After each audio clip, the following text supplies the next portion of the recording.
In the year 1500, the most sophisticated commercial economy on the surface of the Earth is not located in Europe.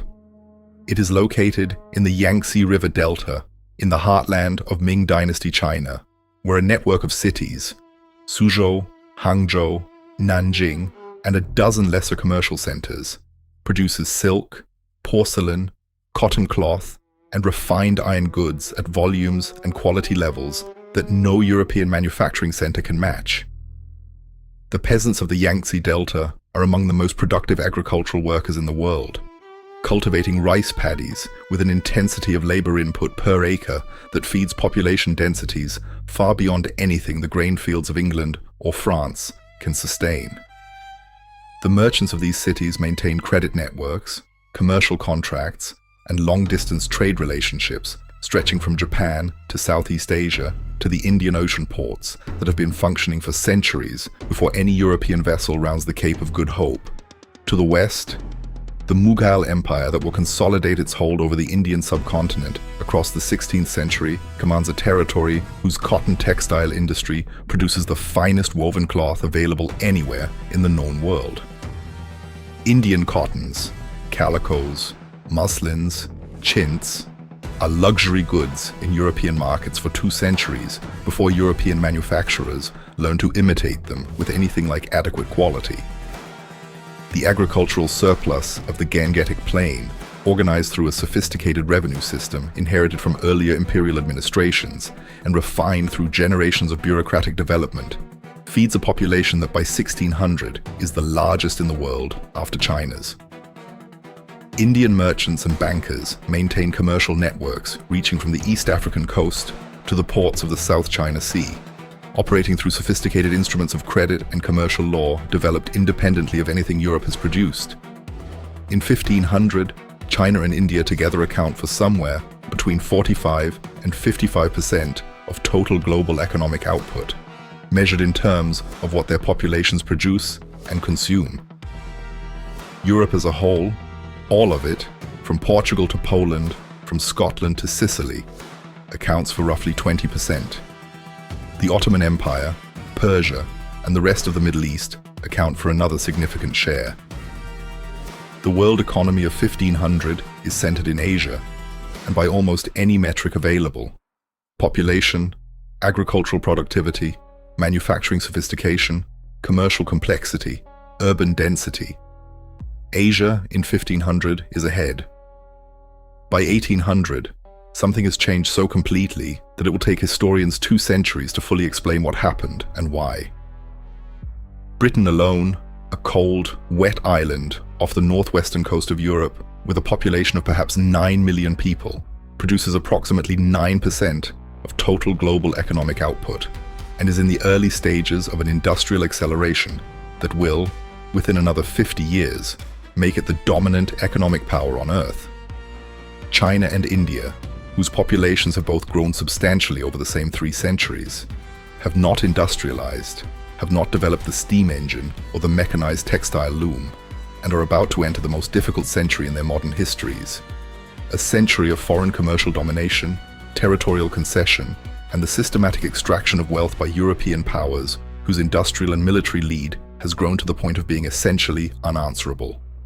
The question of how this happened, how the world went from Asian economic dominance in 1500 to European dominance by 1800, a transformation so complete that it reshapes the political and economic geography of the entire planet, is one of the most consequential and most contested questions in economic history. It has no single clean answer because it was not produced by any single cause. It was produced by the intersection of geography, institutions, accident, colonial extraction, and a specific energy revolution that happened to occur in a specific place at a specific moment in ways that compounded themselves with extraordinary speed. The first factor is Atlantic geography, and it begins with a mistake. Christopher Columbus, sailing west in 1492 in search of a faster route to the spice markets of Asia, does not find Asia. He finds something that European commercial geography had not included in its calculations: 2 continents of enormous extent, largely unknown to Eurasian civilizations, connected to the Pacific, and therefore, by the long way around, to the Asian trade networks that Columbus was actually trying to reach. The Americas are not initially important because of what they produce for European consumption, though that comes in time. They are initially important because of what they contain underground: silver, specifically the extraordinary silver deposits of Potosi in what is now Bolivia, and the mines of Zacatecas in Mexico, which together produce more silver than the rest of the world's known mines combined over the 16th and 17th centuries. The silver matters because China needs it. The Ming dynasty has, by the 16th century, converted its tax system from payment in grain and goods to payment in silver coin, a monetization of the imperial fiscal system that requires a continuous supply of silver to function.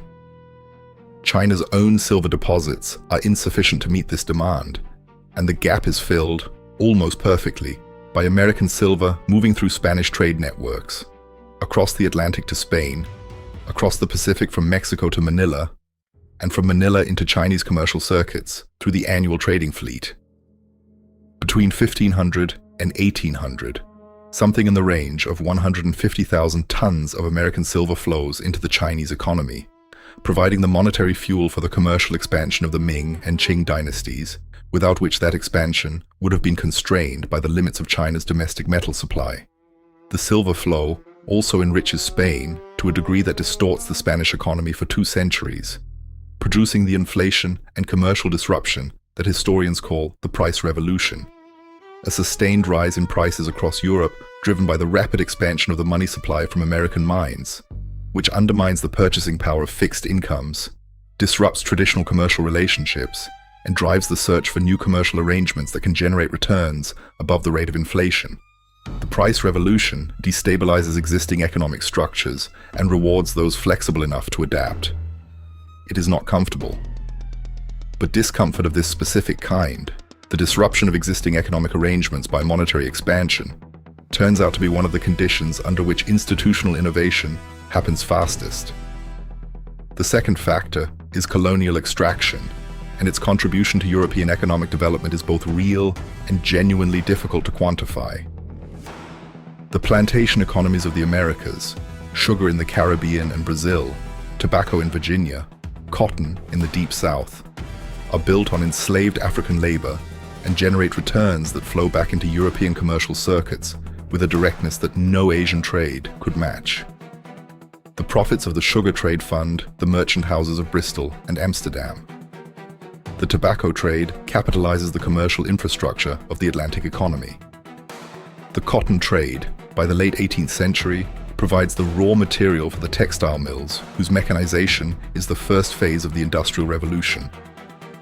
None of these contributions is sufficient, by itself, to explain the Great Divergence. But the cumulative effect of 2 centuries of resource extraction from the Americas and from Asian trade networks, the silver, the sugar, the cotton, the spices, the cheap raw materials produced by unfree labor on colonized land, provides European commercial capital with a rate of return substantially above what it could have earned from purely internal European activity. The third factor is institutional, and it is here that the most contested arguments are made. Europe in 1500 is politically fragmented, not one empire, but dozens of competing states, each seeking commercial advantage over its neighbors, each willing to offer merchants and innovators better terms than the competition, if doing so strengthens the state's revenue base or military capacity.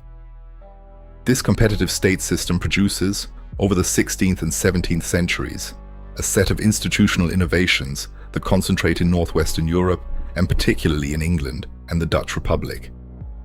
Property rights enforced by independent courts, patent systems that reward inventors with temporary monopolies on their innovations, joint stock companies that allow commercial ventures to pool capital from multiple investors and distribute risk across a wider base, and national debt systems that allow states to borrow at reasonable rates against the credibility of their institutions rather than the personal creditworthiness of their rulers.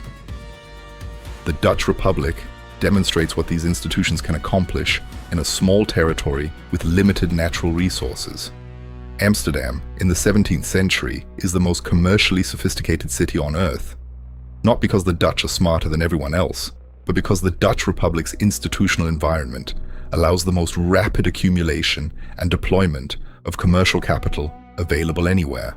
The Amsterdam Exchange Bank, founded in 1609, provides a stable settlement system for commercial transactions that reduces friction costs across the entire Dutch commercial network.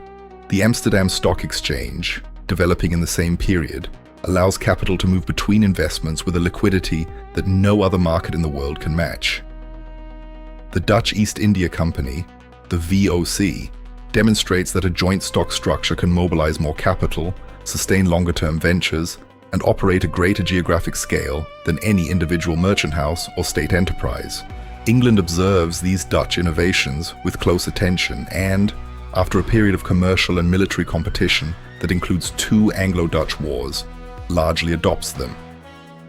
The Bank of England, founded in 1694, provides the stable monetary and credit infrastructure that the Dutch model implies. The legal system that develops through the 17th century common law tradition provides increasingly reliable enforcement of commercial contracts and property rights.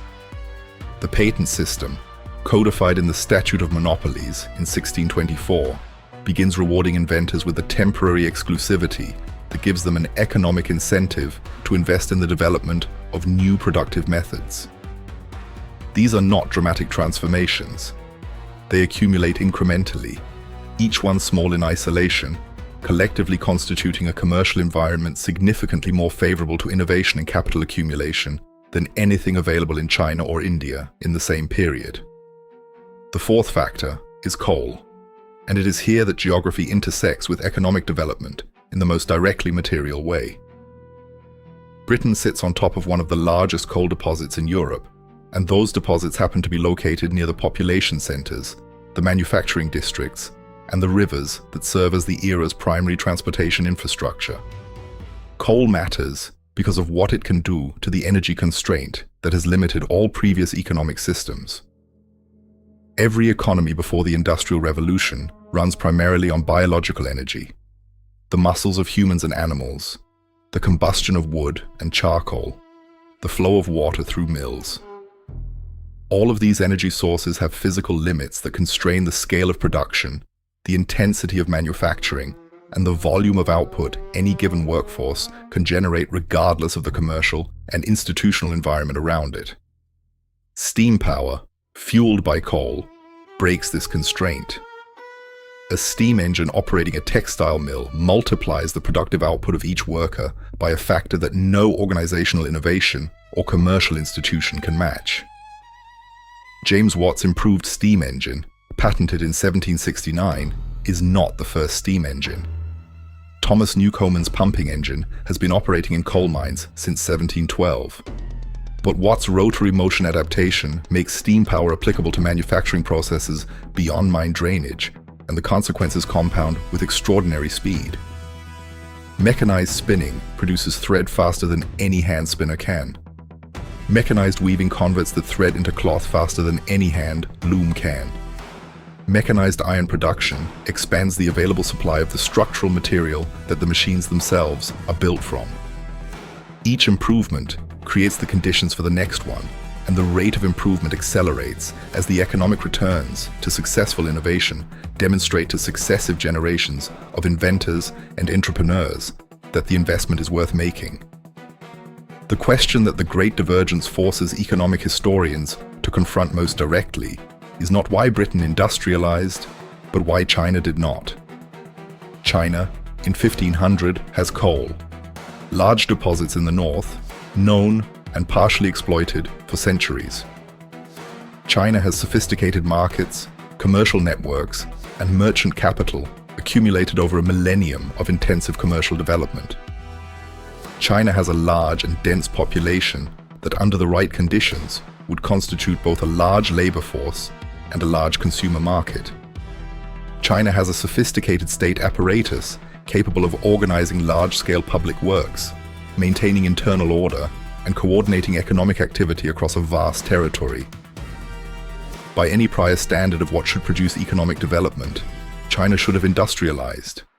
The fact that it did not, the Needham question, named for the historian Joseph Needham, who first formulated it systematically, remains one of the most genuinely puzzling problems in economic history. Part of the answer lies in the geography of Chinese coal. The largest deposits are in Shanxi province in the north, far from the Yangtze Delta manufacturing heartland, where the commercial economy is most sophisticated and the labor markets are most active.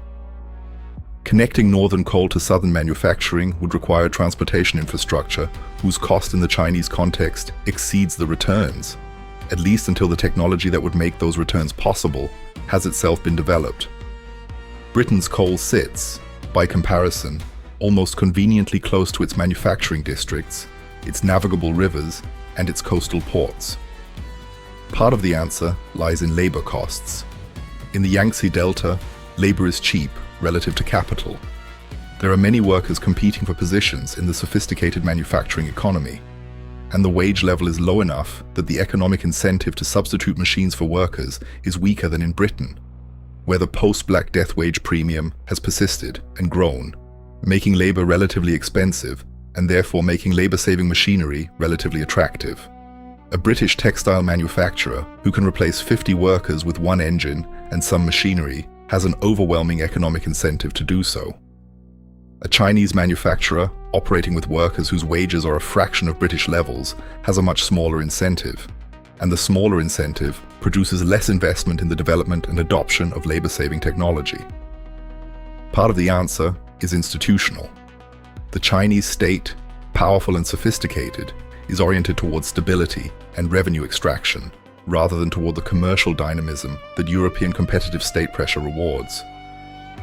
The examination system that staffs the imperial bureaucracy selects for classical learning and administrative competence, rather than commercial or technical innovation. The merchant class in China, however wealthy, has consistently lower social status than the scholar official class, and the political environment does not provide the kind of secure property rights and enforceable commercial contracts that the Dutch and English institutional revolutions generate. These are differences of degree rather than kind. China is not commercially primitive in any sense, but the degree differences accumulate over 2 centuries of diverging institutional development into a gap that matters enormously when the Industrial Revolution begins to compound on itself. By 1800, the gap is visible, but not yet catastrophic, for Asia. China's population has grown to perhaps 350 million, still the largest in the world, still supported by the most productive agricultural system on Earth. India, under the late Mughal and then colonial administration, remains a massive commercial economy. But the trajectory lines have crossed, and the crossing is accelerating. The steam engine is replicable. The institutional innovations are observable. The commercial capital of the Atlantic economy is accumulating at rates that Asian economies, still running on biological energy and traditional commercial structures, cannot match. The Great Divergence is not complete in 1800. It is, in 1800, only beginning its most decisive phase, the phase in which the gap between industrializing and non-industrializing economies grows not linearly, but exponentially, driven by the compounding returns of a technological revolution that rewards each advance with the resources to fund the next one. And that turns the question of why Europe pulled ahead into the question of whether anyone else can catch up.